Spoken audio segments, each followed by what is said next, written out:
Hello friends, రేపటి complete episode ఇప్పుడు ఈ వీడియోలో చూడండి. ఇక శకుంతల భానును ఇంట్లోకి తీసుకెళ్ళగానే ఇక వీరేంద్ర కోపంతో, ఇషిక నీ మాటలు పట్టుకున్నాను కాబట్టి ఈ ప్లాన్లన్నీ ఫ్లాప్ అయ్యాయి. ఏంటి బ్రో అలా మాట్లాడుతున్నావు? ఇలా జరుగుతుందని నేనేమైనా ఎక్స్పెక్ట్ చేశానా? నీ సలహా తీసుకున్నాను కదా, అందుకే ఇలా జరిగింది. బ్రో అన్నీ అనుకున్నట్టుగా జరుగుతాయని ఎలా అనుకున్నారు? ఆ మనీ ఏమో గంగమ్మడిలో తాళి కట్టే టైంకి రుద్రబావ వచ్చాడు. మనమేమైనా కలగన్నామా? మరి నువ్వు కూడా రుద్రబావను చంపడానికి ప్లాన్ వేసావు కదా, చనిపోయాడని కూడా నాకు చెప్పావు కదా. మరి ఏమైంది? రుద్రబావ తిరిగి ఇంటికి వచ్చాడు కదా. మరి నా ప్లాన్ ఫ్లాప్ అయిందని చెప్తున్నావు, కానీ మరి నీ ప్లాన్ కూడా ఫ్లాప్ అయింది కదా. అదే ఏం చేయాలనో అర్థం కావట్లేదు. ఆ రుద్రగాన్ని ఎన్నోసార్లు యాక్సిడెంట్ చేయించాను, అయినా కానీ వాడు మళ్ళీ తిరిగి తిరిగి ఇంటికి వస్తున్నాడు. అయినా ఏ శక్తి వాణ్ణి కాపాడుతుంది? ఇషిక ఇప్పుడేం చేయాలనో అర్థం కావట్లేదు. గంగ కూడా ఈ ఇంటికి వచ్చింది. ఇక మా అత్తయ్యకు లేనిపోని మాటలన్నీ నూరిపోశాను, కానీ ఈ గంగ వచ్చాక నా మాటలు కూడా పట్టించుకోవట్లేదు. ఇక ఈ ఇంటికి గంగ వచ్చింది, ఇక తన మాట వింటుంది, తన మాట చెల్లుతుంది. మరి నా పరిస్థితి ఏం జరుగుతుందేమోనని టెన్షన్గా ఉంది ఇషిక. ఇక ఇషిక మనసులో, బ్రో ఈ ఇంటి పొత్తున్న నాకు చెందాలని నీతో ప్లాన్లు వేస్తున్నాను. నిన్నేమో ఒక కుక్కలా వాడుకుంటున్నాను. నేను ఈ ఆస్తి కోసం ఎంత దూరమైనా వెళ్తాను. ఏంటి ఇషిక ఏం మాట్లాడట్లేదు ఎందుకు? బ్రో ఇప్పుడు నేను చెప్పేది జాగ్రత్తగా విను. ప్రీతికి నీకు పెళ్ళైన కాన్నుంచి చూస్తున్నాను, కానీ నువ్వు ప్రీతితో ఎందుకు సరిగా మాట్లాడట్లేదు? ఎందుకు తనని దూరం పెడుతున్నావు? పెళ్ళై 10 సంవత్సరాలైనా మీకు ఒక పాపైనా బాబైనా పుట్టలేదు కదా, ఎందుకు? ఇక వీరేంద్ర మనసులో, ఇషిక కరెక్ట్ పాయింటే చెప్పావు. ఆ విజయేంద్ర కూతురు కదా, అందుకే నాకు నచ్చదు. ఆ విజయేంద్ర గాడి వల్ల మా నాన్న పరువు పోయింది, ఆఖరికి చనిపోయాడు. ఈ రుద్ర గాడి వల్ల మా తమ్ముడేమో చావు బతుకుల్లో ఉన్నాడు. ఆ రుద్ర కొట్టే దెబ్బకు నా తమ్ముడు శవంలో పడున్నాడు. అందుకే ఆ ప్రీతిని చూసినప్పుడల్లా నాకు పగ గుర్తుకొస్తుంది. తనని పెళ్లి చేసుకోవడమే నాకు ఇష్టం లేదు. ఈ ఇంటి కుటుంబం సర్వనాశనం కావడం కోసమే కదా నేను ఈ ప్రీతిని పెళ్లి చేసుకున్నాను. అందుకే కదా ప్రీతికి పిల్లలు పుట్టకుండా యాక్సిడెంట్ చేయించి గర్భసంచి తీసేశాను. ఏంటి బ్రో ఏం మాట్లాడట్లేదు ఎందుకో? అంటే అదే ఇషిక, నీకు తెలుసు కదా ప్రీతికి పిల్లలు పుట్టరని. ఇప్పుడు నేను నీకు ఒక లాజిక్ పాయింట్ చెప్పనా? ఏంటి ఇషిక చెప్పు. ఇప్పుడు ఆ గంగ ఈ ఇంటికి వచ్చింది కాబట్టి మనకు ప్లస్ పాయింటే. ఎలా ఇషిక? నేను చెప్పేది జాగ్రత్తగా విను బ్రో. నువ్వు మీ అత్తయ్య గారి దగ్గరికి వెళ్ళు. మా పెళ్ళై 10 సంవత్సరాలైనా పిల్లలు పుట్టలేదు కదా, చాలా బాధగా ఉందని కన్నీటి చుక్కలు కార్చు. ఆ తర్వాత మెల్లమెల్లగా భాను అంటే మీకు ఇష్టమే కదా, మీ ప్రమేయంతో భానును పెళ్లి చేసుకుంటానత్తయ్య అని చెప్పు. ఇది విని అత్తయ్య గారికి కోపం వస్తుంది, ఎందుకంటే తన కూతురు జీవితం నాశనం అవుతుందని. నీ ముసలి కన్నీళ్లతో ప్రీతిని నేను బాగానే చూసుకుంటానత్తయ్య, కానీ పాపం ప్రీతి ఎన్నోసార్లు బాధపడుతుంది పిల్లలు లేరని. అందుకే అత్తయ్య భానును పెళ్లి చేసుకుంటాను, తనకొక జీవితం కూడా ఉంటుంది. ఇది విని శకుంతల కోపంతో, వీరు అసలు నువ్వేమనుకుంటున్నావు? నా కూతురు భవిష్యత్ ఏమైపోతుందో నాకు బాగా తెలుసు. భాను చిన్నపిల్ల, వాళ్ళమ్మ ఎక్కడికి పోయిందనే బాధలో ఉంటే నువ్వేమో ఈ మాటలు అడగడానికి వస్తున్నావా? అయ్యో అత్తయ్య అలా ఎందుకు మాట్లాడుతున్నారు?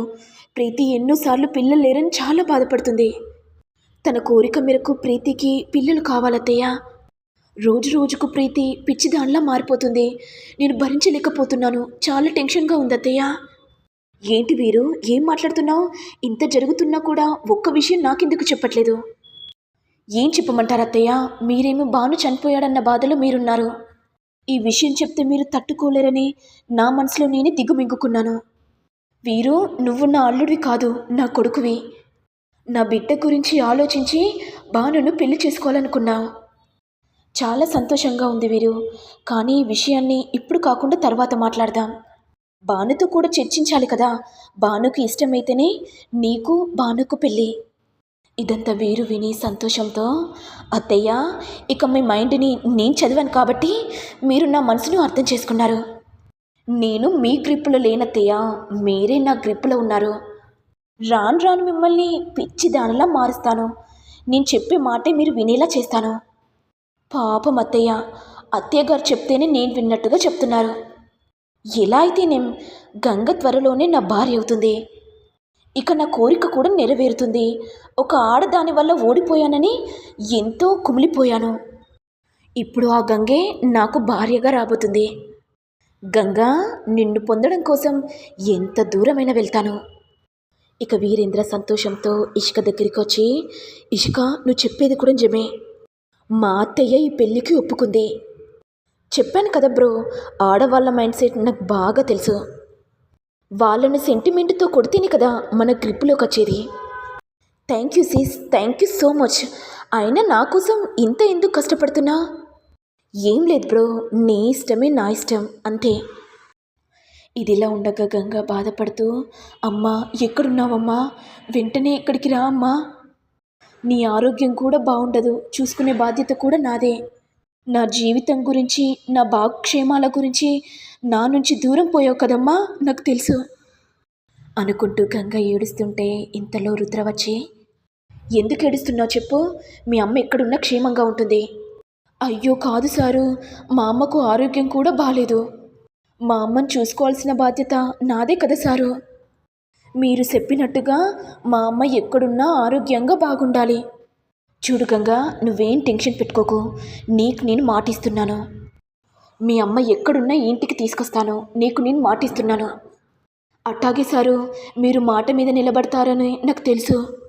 ఒక విషయం చెప్పనా సారు, మీరు చూడ్డానికి కాశ్మీర్లా ఉంటారు కానీ మీ మనసు మాత్రం వెన్నా. కానీ ఒక్కొక్కసారి పిచ్చోళ్ళలాగా మాట్లాడతారు. మీరు పిచ్చివారా లేకపోతే మంచివారా కూడా అర్థం కాదు. ఇప్పుడు తెలిసింది సారు మీ గురించి, మీ వ్యక్తిత్వం గురించి. కాశ్మీరా సార్, మీరు ముందు వెనక ఆలోచించి మాట్లాడతారని అర్థమైంది. ఏ గంగా, ఏం మాట్లాడుతున్నావు? కాశ్మీరా ఏంటి? అయ్యో సారు, నన్ను క్షమించండి, ఏదో ఫ్లోలో వచ్చింది. ఇంతలో విజయేంద్ర వచ్చి, ఏంటి మీ ఇద్దరికి మాటలు కూడా కలిసాయా? రుద్ర, నీకు గంగ చూస్తేనే కోపం వస్తుంది కదరా, ఇప్పుడేంటి గంగతో మాట్లాడుతున్నా? లేదు పెదనాన్న, వాళ్ళ అమ్మ గురించి బాధపడుతుంటే మీ అమ్మ ఎక్కడున్నా తీసుకొస్తానని చెప్తున్నాను. అవునా రుద్ర, చాలా సంతోషంగా ఉంది. నాకు తెలుసురా వాళ్ళ అమ్మ ఎక్కడున్నా నువ్వు తీసుకొస్తావని. సరే పెదనాన్న, ఇక నాకు డ్యూటీకి టైం అవుతుంది, ఇక నేను వెళ్ళొస్తాను. ఇక గంగ టెన్షన్ పడుతూ, పెద్దరు, నేను కూడా సూపర్ మార్కెట్కి వెళ్ళాలి కదా. పిచ్చి గంగా, ఇక నువ్వు సూపర్ మార్కెట్కి వెళ్ళాల్సిన అవసరమే లేదు. ఎందుకంటే నువ్వు ఈ ఇంట్లోనే ఉండాలి, మీ అమ్మగారిని మాత్రమే చూసుకోవాలి, అంతే నీ డ్యూటీ. ఇది విని గంగ చాలా సంతోషపడిపోతుంది. మరి నెక్స్ట్ ఎపిసోడ్లో ఏం జరుగుతుందో చూడాలి. మరి మీకు వీడియో కనుక నచ్చినట్లయితే లైక్ చేయండి, షేర్ చేయండి, సబ్స్క్రైబ్ చేయండి. Thank you all.